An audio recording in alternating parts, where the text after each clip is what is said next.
So what the cars will do now is return to the service area. These Rallycross lights cars will be in the middle of your shot with those pointed roofed tent marquees that you could see there, but it's quick fast stuff here at X Games. You should know that. So we've now got our next semi-final having lined up. We have got Kevin Eriksson, there he is with his blue and white Olsberg's car. We have then got alongside him Abreu, we've got Sykes, Fernandez and Tyler Benson as well. So this is not an easy one to call from my viewpoints. Yeah. These guys were all very, very quick in the preliminaries, and I would give the nod here to Eriksson, who's actually a very close friend of De Jong, who we just saw win the prior race. So this is going to be an interesting one to watch how these guys match up. And with these standing starts and that funnel into turn one, Toby, we're going to see this throughout the day today. It's always kind of a hold your breath moment, isn't it? Watching these cars all launch and have to funnel in not only to a narrower surface, but also changing surface into the dirt surface as they go into turn number one. So it really is critical to get a really good launch and get the car lined up well onto the dirt.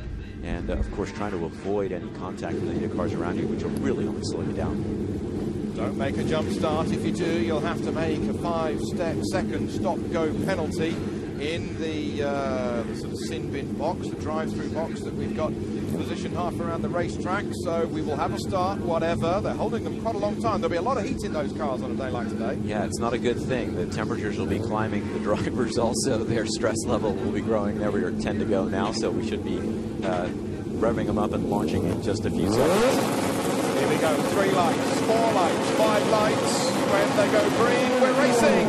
Great start, brilliant start from Fernandez. Will he be able to find a way through? There's contact in the front. Fernandez having a go, but it is going to be Eriksson who leads at the moment as he comes through ahead of Abreu. Blue side by side going on back there. Oh, and a bump there. Sykes got knocked a little wide. Jeff Sykes got knocked wide there. And he got back in line, but it cost him a few seconds. He was lost a position and a little bit of time. Fernandez up to 3rd position. The Colombian battling. In front of him is Abreu, the Brazilian, with the lime green nose to the car. But Kevin Eriksson, the Swede with the number 96, is just disappearing with this one. Again, another youngster, just 17 years old. They get younger and younger, or is it just us getting older and older? Let's not talk about that, Toby.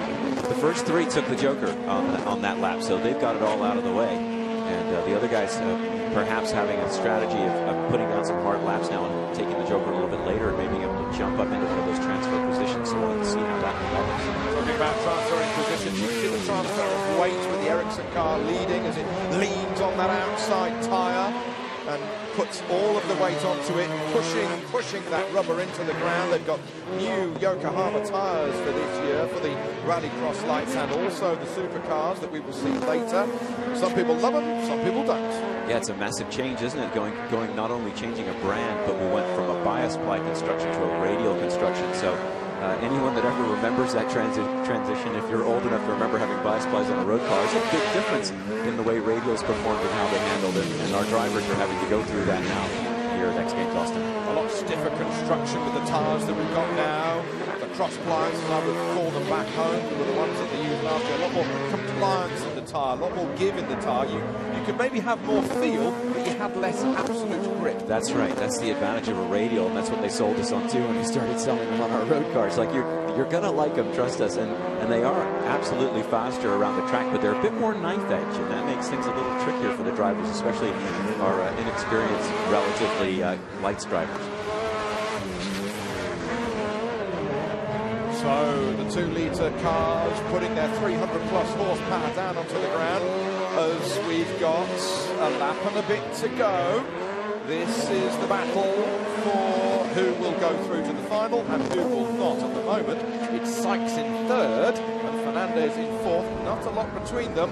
What's that? That's about 8 car lengths. So Fernandez got to really lean on Sykes if he's going to have trouble. the man who is untouchable so far, and it looks to be to the flag, is still Kevin Eriksson. One more lap to go. Yeah, Kevin, I think, is going to be pretty strong here in the final, and he's doing a very, very good job in keeping the car very clean. You can see how tidy they are in that area. But here we've got this battle coming in this last lap to see who's going to get that last transfer position. And there they are right there. And you can see Fernandez just trying to chase down Sykes. And Sykes, they had that little coming together on the first lap, and Fernandez was in the lead, so somewhere that ended up getting swapped, and now Sykes is actually pulling away a little bit, so Fernandez really put his head down. I'd love to see the lap-by-lap chart from Kevin Eriksson, see what kind of lap times he's done, but it doesn't matter because that's a perfect run from Eriksson.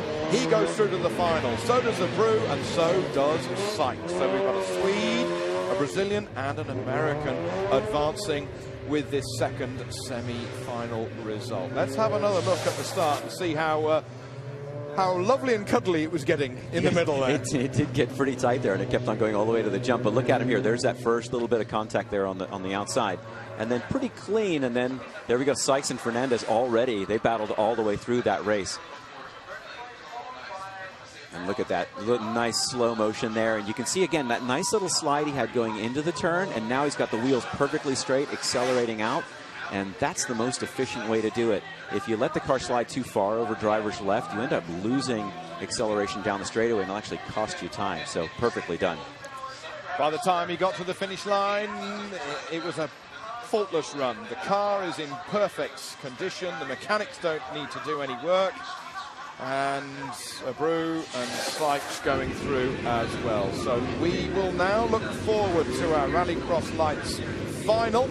Over 10 laps, so a bit longer to go when you rejoin us here at X Games Austin at the Circuit of the Americas.